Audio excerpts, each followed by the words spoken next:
Hello everyone, स्वागत है आपका हमारे चैनल पैरास्किल मैट पे। और आज का हमारा टॉपिक है nuclear medicine technology course full detail. तो आज की वीडियो में हम जानने वाले हैं इस कोर्स के बारे में कि इस कोर्स को करने के लिए आपकी क्या एलिजिबिलिटी होनी चाहिए, इस कोर्स को करते हैं तो आप क्या करते हैं, क्या होता है इन एक्चुअल में ये कोर्स, करने के बाद आपका वर्क क्या रहेगा, कहाँ वर्क कर सकते हैं, किस पोजीशंस पे आप वर्क करेंगे, कितना अर्न कर सकते हैं, सभी इन्फॉर्मेशन इस वीडियो में हम जानने वाले हैं। तो इस वीडियो को स्टार्ट करने से पहले अगर आप हमारे चैनल पे नए हैं या ऑलरेडी आप हमारी वीडियोस को देखते आ रहे हैं तो हमारे चैनल को सब्सक्राइब करें, बेल आइकन जरूर दबाएं, बिकॉज यहाँ पे मेडिकल और पैरामेडिकल से रिलेटेड वीडियोस आप तक टाइम टू टाइम लाते रहते हैं। तो चलिए जैसे कि अब बढ़ते हैं अपने टॉपिक पे। तो देख सकते हैं आज का टॉपिक है nuclear medicine technology course full details in 2025 और highest paying medical course. Definitely इस फील्ड में अगर आप जाना चाहते हैं तो ये फील्ड आपके लिए लिटरली हाईएस्ट पेइंग हो सकता है, अच्छी अर्निंग हो सकती है, काफी डिमांडिंग ये कोर्स माना गया आने वाले समय में।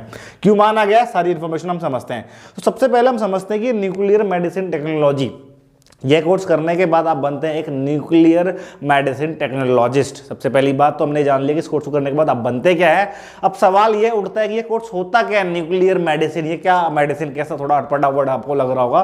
तो समझते हैं कि न्यूक्लियर मेडिसिन टेक्नोलॉजी होता क्या इन एक्चुअल में। तो देखिए, न्यूक्लियर मेडिसिन टेक्नोलॉजी का जो अप्रोच है, आप किसी भी बीमारी, मीन्स आप समझिए कि रेडियो एक्टिव मटेरियल, अगर आप साइंस के स्टूडेंट हैं, ये वीडियो या ये कोर्स साइंस के स्टूडेंट के लिए ही होने वाला। अल्टीमेटली जिस स्टूडेंट के पास 12th के अंदर साइंस है तो वही बच्चा इस कोर्स के लिए अप्रोच करे या करने की सोचे। क्यों, इसको समझते हैं इसके डेफिनेशन से।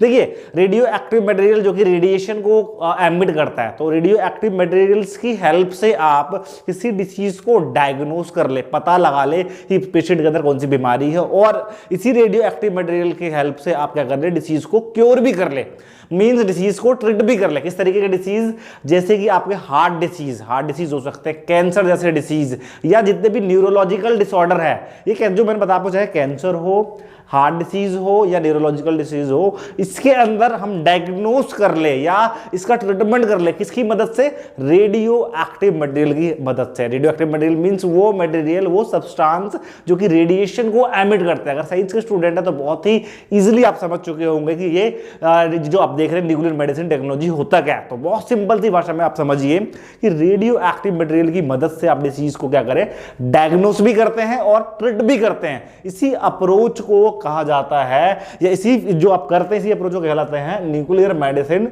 टेक्नोलॉजी। और आप जो बनते हैं वो न्यूक्लियर मेडिसिन टेक्नोलॉजिस्ट बनते हैं। मींस इसके अंदर आप देखेंगे कि आपका जो काम होता है कार्डियोलॉजिस्ट के साथ साथ आपका जो ज्यादा काम रहता है वो रेडियोलॉजिस्ट के साथ रहता है। रेडियोलॉजिस्ट मींस वह डॉक्टर जो कि रेडिएशन, मतलब x ray, CT scan, MRI, MD radiology जिसने करा होता है, और डॉक्टर होता है अल्टीमेटली वो एक रेडियोलॉजिस्ट जो एक्सरे, सीटी स्कैन, एमआरआई का स्पेशलिस्ट होता है, उनको भी आप असिस्ट करेंगे as an radio, as an like आप समझिए न्यूक्लियर मेडिसिन टेक्नोलॉजिस्ट जो है वो आप असिस्ट करेंगे। तो आपके लिए एक बेस्ट ऑप्शन हो सकता है कि आप एक तरीके से उन्हें असिस्ट करेंगे जब वो इंटरप्रेट कर रहे होंगे अपने डायग्नोसिस को, तो उस वक्त जो है आप मदद कर सकते हैं एक रेडियोलॉजिस्ट को। तो समझिए किस तरीके से कितना बेहतरीन कोर्स हो सकता है आपका। अल्टीमेटली जो आप रेडियोलॉजिस्ट को एक तरीके से असिस्ट कर रहे हैं, गाइड कर रहे हैं, बता रहे हैं, डिबेट में मदद कर रहे हैं, तो कितना बेहतरीन कोर्स हो सकता है। अब हम समझते हैं इस कोर्स को करने के लिए क्या आपकी एलिजिबिलिटी होनी चाहिए, किस तरीके से आप एडमिशन ले सकते हैं। देखिए, अगर आप ये कोर्स करना चाहते हैं तो आपके पास 12th के अंदर बच्चों आपके पास साइंस का होना अनिवार्य है। मीन्स फिजिक्स, केमिस्ट्री, बायोलॉजी का होना जो है वो अनिवार्य है, और कम से कम आपके पास 50% मार्क्स होना चाहिए अगर आप ये कोर्स करना चाहते हैं। तो आप एडमिशन जो है आप दो तरीके से ले सकते हैं, एंट्रेंस के थ्रू भी ले सकते हैं, और आपका एडमिशन जो है डायरेक्ट एडमिशन भी कुछ यूनिवर्सिटीज है जो कराती है न्यूक्लियर मेडिसिन का, तो आप वैसे भी ले सकते हैं। बाकी अगर एंट्रेंस की बात है तो कुछ बेस्ट बता देता हूँ आपको। एम्स जैसे ऑर्गेनाइजेशन से आप इस कोर्स को कर सकते हैं। इसके अंदर ग्रेजुएशन कर सकते हैं, बैचलर कर सकते हैं, BSc in nuclear medicine technology, और आप एक BSc medicine, nuclear medicine technologist बन सकते हैं। तो ये एम्स हो गया, पीजीआई में आईआर हो गया, ये आपके लिए ऑप्शन है। अदरवाइज आपके पास जिपमर वगैरह भी आपके पास ऑप्शन रहता है। ये बेस्ट कुछ ऑर्गेनाइजेशन है जो जहाँ से आप इस कोर्स को कर सकते हैं। अब बात करते हैं, अब इसके अंदर बात करते हैं सर क्या आपका वर्कलोड रहेगा। तो वर्कलोड जो रहेगा, एज एन आप डायग्नोस्टिक न्यूक्लियर मेडिसिन टेक्नोलॉजिस्ट आप वर्क कर सकते हैं, जैसे कि आप यहाँ पे देख सकते हैं। अदरवाइज आपके पास और ऑप्शंस रहते हैं, थ्योरेपेटिक न्यूक्लियर मेडिसिन आप टेक्नोलॉजिस्ट वर्क कर सकते हैं, न्यूक्लियर कार्डियोलॉजी टेक्नोलॉजिस्ट आप वर्क कर सकते हैं, research nuclear medicine technologist work कर सकते हैं, रेडियो फार्मास्यूटिकल टेक्नोलॉजिस्ट वर्क कर सकते हैं। मीन्स रोल जो रहेगा इनके अंदर आप देखिए, समझिए, prepare and administered radio pharmaceuticals, जितने भी जो आप रेडियो एक्टिव मटेरियल जिसे मैं बता रहा रहा था आपको, उस अगर आप ट्रीट कर रहे हैं किसी डिसीज को, क्योर कर रहे हैं, तो उसको आप रेडियो फार्मास्यूटिकल्स कह सकते हैं आप। तो उसको आप क्या करेंगे, एक अल्टीमेटली पेशेंट के अंदर, पेशेंट के लिए जब पेशेंट को आप प्रिपेयर कर रहे होंगे तो अल्टीमेटली उसे प्रिपेयर भी करना होता है एंड उसको एडमिनिस्ट्रेट भी करना होता है, मींस एडमिनिस्ट्रेशन भी करना होता है पेशेंट के अंदर, तो ये वाला रोल रहता है। अदरवाइज आपके पास रहता है परफॉर्म डायग्नोस्टिक इमेजिंग प्रोसीजर, जो भी आप प्रोसीजर कर रहे हैं इसके अंदर उसको परफॉर्म करने का रोल आपका रहता है। Operate PT pad scanner, assist radiologist, जैसे कि मैंने बताया आपको, रेडियोलॉजिस्ट को भी आप इंटरप्रेट करने में मदद करते हैं। और manages radio active material doses, जो रेडियो एक्टिव सब्सटेंस है उसके डोजेज को भी आप मैनेज करेंगे, कितना डोज देना है नहीं देना उसको आप मैनेज करते हैं। इंश्योर करते हैं पेशेंट सेफ्टी, रेडिएशन है तो आप समझ सकते हैं खतरा हो सकता है, तो उसको भी, इसकी पेशेंट सेफ्टी को भी आप इंश्योर करते हैं। Heart related medicine imaging technology को आप ऑपरेट करेंगे, जो स्पेसिफिकली मशीन होते हैं उन्हें आप ऑपरेट करते हैं। तो ये रहा वर्क रोल। अगर मैं सैलरी की बात करूं तो बच्चों इसके अंदर सैलरी जो है, आप अगर as an nuclear medicine technology से शुरुआत सैलरी अगर देखा जाए तो आपकी 25,000 रुपये से आपकी सैलरी स्टार्ट होती है एज ए फ्रेशर। 40-50,000 रुपये तक आपकी सैलरी जो है आपकी लाई करती है, मीन 45,000 रुपये तक आप सैलरी जो है कमा सकते हैं। गवर्नमेंट के अंदर आपकी स्टार्टिंग सैलरी 35,000 हो सकती है और ये सैलरी 80-90,000 रुपये तक आपकी सैलरी जाती है, काफ़ी अच्छी सैलरी देखने को मिलती है।